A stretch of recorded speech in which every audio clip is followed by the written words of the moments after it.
Bismillahirrahmanirrahim. Ketika hati itu berbolak-balik bagi mereka yang memahami ini, disinilah dia akan membutuhkan poin yang kedua. Kalau hati kita cepat berbolak-balik, maka titipkanlah hati kita kepada Allah, zat yang sebaik-baik ketika diberikan titipan. Alladzi la yudayyi'u wada'iha, yang tidak pernah menyia-nyiakan titipan itu Allah. Allah itu mensifati dirinya dengan sifat kalau dititipi tidak pernah menyia-nyiakan titipan. Makanya kalau kita menitipkan harta kepada Allah pada jalannya, ketika kita membelanjakan harta itu tidak pernah sia-sia, justru bertambah dan bertambah sesuai dengan apa yang kita titipkan. Dan justru menitipkan kepada Allah itu Allah akan menerima dengan kedua tangannya, dan kedua tangannya Allah adalah kanan, dan Allah akan menyuburkan apa yang kita titipkan kepadanya. Sama sebagaimana harta, ketika kita menitipkan kepada Allah itu tidak pernah sia-sia, dan harta itu kita akan jumpai dalam bentuk yang jauh lebih besar daripada apa yang kita titipkan, karena Allah membalas dengan yang lebih besar.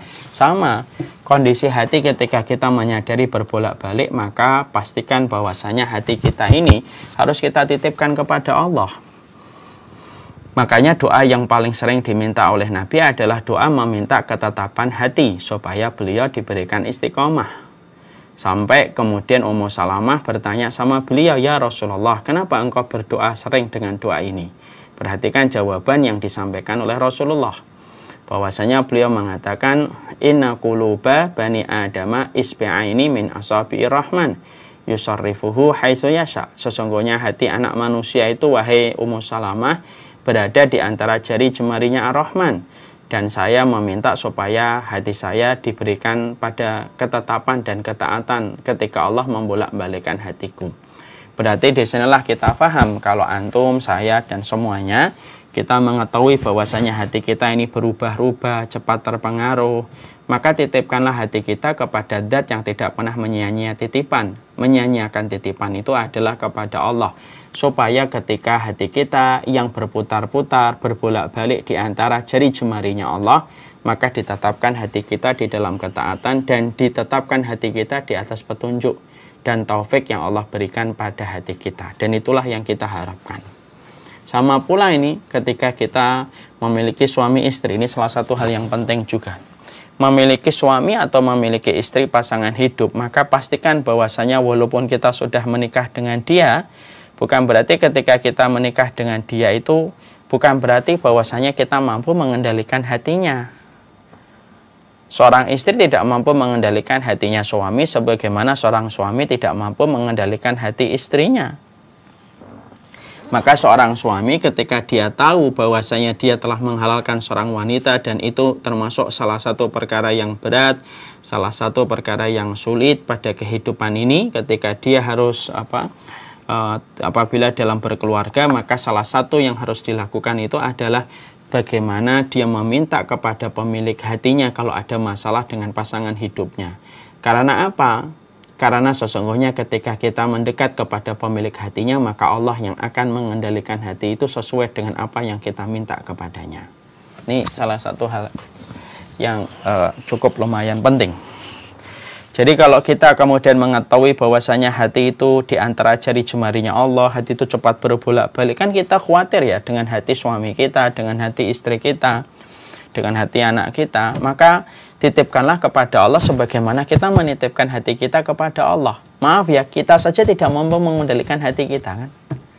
Kita aja tidak mampu, kita ini terlalu lemah untuk mengendalikan hati kita, kan? Makanya sampai hati kita saja berada di antar jari jemarinya Allah, sampai urusan ketawa, sampai urusan menangis. Bukankah Allah menyampaikan dalam surat An-Najm, annahu huwa adhaka wa abka? Bukankah Allah yang menjadikan kamu ketawa dan menangis? Berarti sesungguhnya urusan hati kita itu betul-betul di antara jari jemarinya Allah. Kalau hati kita sendiri aja kita titipkan kepada Allah, maka sama.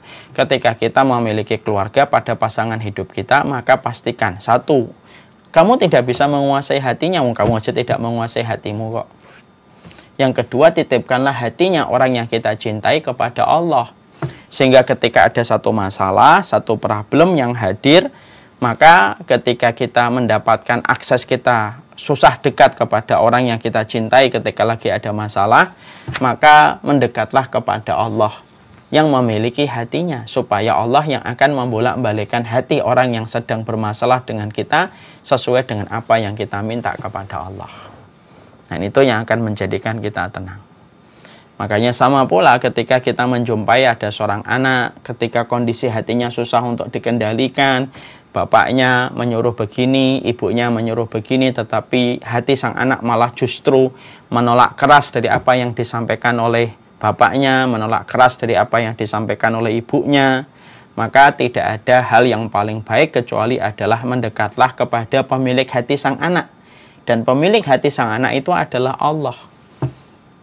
Dan ketika kita mendekat kepada pemilik hatinya sang anak, mintalah kepada Allah supaya kita diberikan kebaikan pada hati anak kita, ketika kita tidak pernah bosan untuk meminta kebaikan kepada pemilik hati anak kita, yaitu adalah Allah.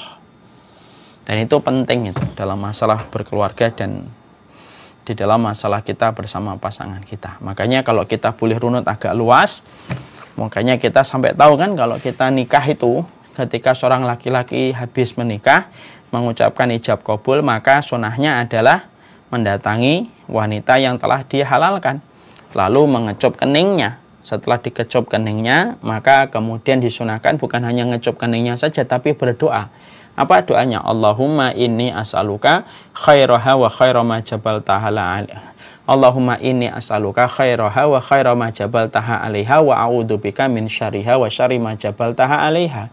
Ya Allah, aku meminta kebaikan dari wanita ini dan kebaikan yang Engkau anugerahkan kepadanya, dan aku berlindung dari keburukan wanita ini dan keburukan yang Engkau anugerahkan kepadanya. Sebenarnya dari sunnah itu kita sudah diajarin oleh sunnah. Semenjak pertama kali kita nikah, pastikan bahwasanya kita dan pasangan kita tidak akan pernah mampu kita saling membimbing dan saling menguasai dalam kebaikan kecuali karena pertolongan Allah. Ketika kita menyadari bahwasanya hati kita dan hatinya dia itu berada di antara jari jemarinya Allah. Makanya salah satu perkara yang sering disampaikan oleh para ulama, kalau ada masalah, kalau ada problem yang hadir pada kehidupan kita, sampai para ulama mengarahkan kita, sampai para ulama itu menunjukkan kepada kita untuk mendekatkan diri kita kepada Allah, memperbaiki kualitas kita di hadapan Allah, maka Allah yang akan memperbaiki kualitas apa yang ada di sekitar kita. Nah, itu yang kedua. Yang ketiga yang kita harus pahami adalah sesungguhnya hati ketika itu miliknya Allah dan berbolak-balik cepat terpengaruh, siapapun yang mampu menjaga amalan hatinya, maka itulah yang berpotensi besar untuk mendapatkan kebahagiaan dalam kehidupan kampung akhiratnya. Dan siapapun yang selalu lalai untuk mengontrol hatinya, lalu mengkondisikan bagaimana kesehatan hatinya, itulah yang sejatinya akan mendapatkan banyak kerugian dan banyak penyesalan dalam kehidupan kelak di akhirat. Dan itulah 3 poin penting sebelum kita membahas tentang masalah hati pada apa yang akan kita kaji. Ada 3. Hati dinamakan kolbun karena cepat berubah-ubah. Sesungguhnya yang kedua, hati itu di antara jari jemarinya Allah. Titipkanlah hati kita di hadapan Allah supaya hati kita ditetapkan dalam taufik dan kebaikannya. Dan semoga hati kita, dan titipkanlah hati orang-orang yang kita cintai di hadapan Allah, supaya kemudian Allah membantu kita mendapatkan apa yang kita minta kepadanya. Dan yang ketiga, hati merupakan komponen penting di dalam investasi terbaik ketika kita ingin untuk mendapatkan masa depan yang cerah pada kehidupan kampung akhirat kita.